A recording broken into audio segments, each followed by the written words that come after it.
People take it too far, you can get into all sorts of troubles, and that's the worrying part of it. There are up to 650 gambling-related suicides in the UK every year. It's not something that we often think about, maybe because betting is a less visible addiction than smoking or alcoholism, but it still costs lives. First legal bet was the lottery, but first bet was probably about 14. If you're talking gambling in general, probably when I was 12 or 13. I was probably about 16 when I started chucking money on poker, playing the lottery.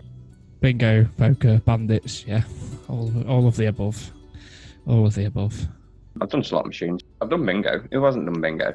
So the first time I placed a bet, it depends of what you consider as betting, really. I think FIFA packs, like, they're a big gateway for especially like young males. I guess you could say that like in-game packs is kind of like gambling.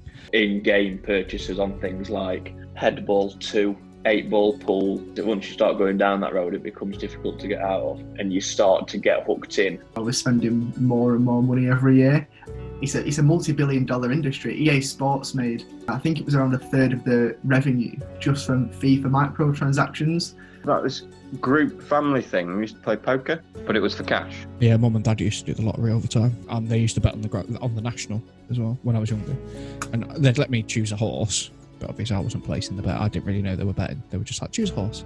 My dad and my granddad have always bet on the horses. I guess you could consider one of my first betting experiences is the races. In terms of my first betting influence, my granddad, he would have an accumulator every weekend. My brother had a credit card and he just maxed them out. I think he was addicted to maybe winning, trying to win big, but it'd never come in.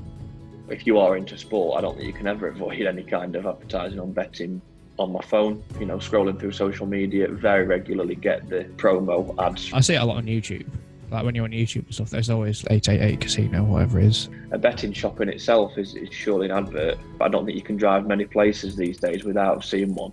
A lot of them have the caveats and disclaimers at the end, once the fun stops, stop. But I think anyone who's placed a bet knows when the fun stops, it's the hardest time to stop. Adolescent gambling figures are on the rise in the UK, and related suicides are on the rise to match.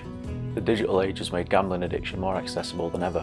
Betting has now moved from bookie shops and casinos to never further than arm's reach away. Teenagers today are bombarded with social media advertising, sports betting adverts, microtransactions in video games, and Hollywood films that make casinos look all glamorous instead of representing the devastating losses that happen there. So with the rise of teenage betting and the potential harm it can do, how do we save more young lives from gambling addiction?